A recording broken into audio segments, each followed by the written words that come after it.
So you guys been wanting me to change the theme song sound quality, but I'm gonna keep the same song. So here we go. This girl reviews movies, games, and books. The time she plays them, and she does that. She does it with the cat. Does that make her crazy? Does that make her crazy? Probably.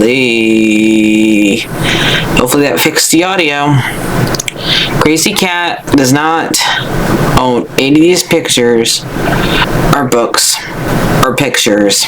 I use them under fair use for educational purposes, so the people who watch them learn a little bit something when they do it. Hopefully that fixed the audio.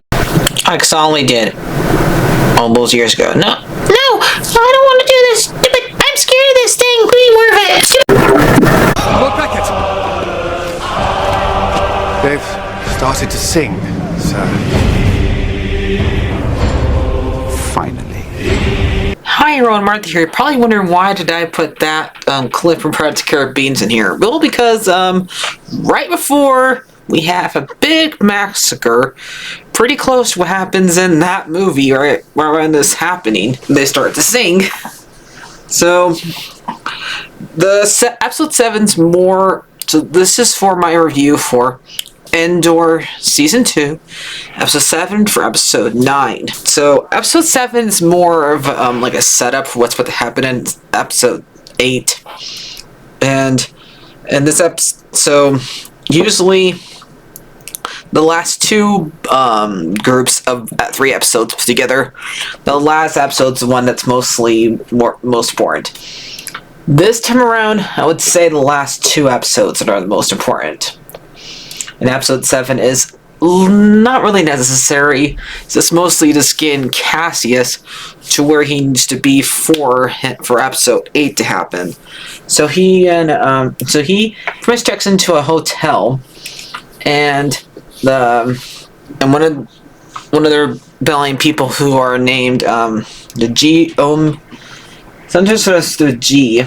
He is going by a different name so he can go places and get into stuff. And Dana and Seal are having basically a rough patch of during and this, and sadly, even though Seal was really on the bad guy's side, and I always felt sorry for him, his situation, what he was having with his mom. I felt sad that he had to die in this 2 episodes, in the episode 8. So once he's there, episode 7 ends. Like, not that much happens in episode 7, I would say. Let's get on to episode 8. They're like having like I would say they're like yelling at the Empire. They're building like a blockade, but now they're asking some of the soldiers to like block off them as they start to sing and get them like ready to get shot at, because they were looking for like some type of stone in that area, and they know these people are in their way, so they decided to start shooting them right when they start to sing. So that makes sense. And they also start sending out the same exact droids that K2 So is the one that joins Castian at the end of this episode of these groups of episodes. In fact, we do see the robot that comes K2 soon. He doesn't get to, he tries to kill basically Cast and his friend Will. It takes somebody to run that robot over, that droid over, in order to and Cast gets a strange idea to have him be reprogrammed to help the rebellion instead. And he keeps on going back home to his girl Kroll, because he wants to just be with her and not stop being rebellion. So she has to end up leaving. So yeah, basically most of the people who are like singing get shot and killed by stormtroopers, but some of the stormtroopers die as well. So yep, reminds me. I know there wasn't that lot more people died here, but kind of when they call it a massacre, reminds me a lot of actually happened in history with at Boston. Then episode 9 happens, and every single one of the senators want to talk about like Mothma and Leia's real dad, Senator Organa. But I guess is the episode where Mothma joins the rebellion after she gives a speech about saying we need to get Emperor Palpatine for what he did to the massacre. They want to they try to turn off the feed. Kind of if you like seen both Forrest Gump and Go More in Vietnam, kind of reminds me of that when when they stop people from talking. And everybody's trying now. 2 people are trying to kill Mothma before she joins them. They're her driver and some random agent, so they can stop, because they know how powerful she is and how useful she would be to them. They try to stop her from leaving the building, but Castian comes and rescues her and brings her back to the rebellion because Luthor told him to. So, yep. I did like both these. I like mostly episode 8 and episode 9. So that's what. Sadly, all those people died in there, and also we have a big fight between Castian and Seal, the mama boy guy, because he's trying to kill during the massacre. He's trying to kill Deborah, or her name is, and he's trying to save her because they were gonna go and live together.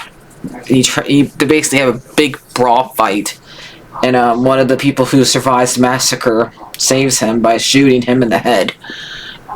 So, yep. Even though like I said, I do find what happened to him sad, because I didn't really find him as a bad guy. I just found him as in a terrible situation from his whole life, having like a terrible mom. Like, did his mom not know that her son just died?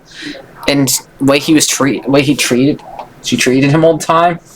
So yeah, I'm probably going to give both episode 8 and 9 probably like a 9 out of 10, and episode 7 like I would say 7's like the worst one so far because it's just set up.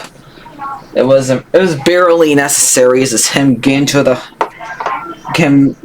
So I'm probably just going to say that one's probably just like 4. So, yep.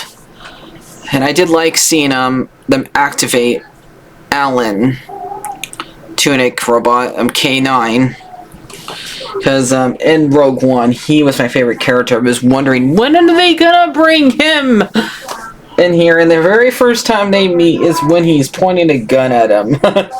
So it's nice to he has. I offended you. I'm sorry. Please don't point the gun at me. So it's called Gorman. That's what the Gorman massacre. And even though I felt bad when Seal got killed, yep, I know he did choke the woman he was with, but he was never in control with that relationship. They were both in bad ways, and for a while, even after she finds out what happened, seeing all these people get killed right in front of her, and it's technically her fault, she still feels bad for it. She tries to choke herself. So, yeah, she feels like she's the only, because both of them are just tools for the Emperor to use, and they can't really do anything about it. Even when they killed a bunch, she's responsible for revealing a bunch of people. So I just wanted to add that. So that's how the episode ends. Can't wait for next week. Hopefully there's not any more setup episodes. I think it's the last crew that we're gonna get before the and if I know this is the last season of this show because it's right before Rogue One happens. It's just as tooth to nail as Rogue One is to A New Hope is, because basically New Hope begins right when Rogue One begins, and the same exact thing with this one. So yeah, I want to also add: is this the last time that they're gonna see each other? Because since she left and he's gonna die soon, she's not in Rogue One. Biggs. So I don't know. Was that night last time they slept together? I just want to add that. Like, it's sad that those two, like, that she'll never see him again, because she keeps on saying that, or speaks to her, they're like saying, when the rebellion's over, then me and you can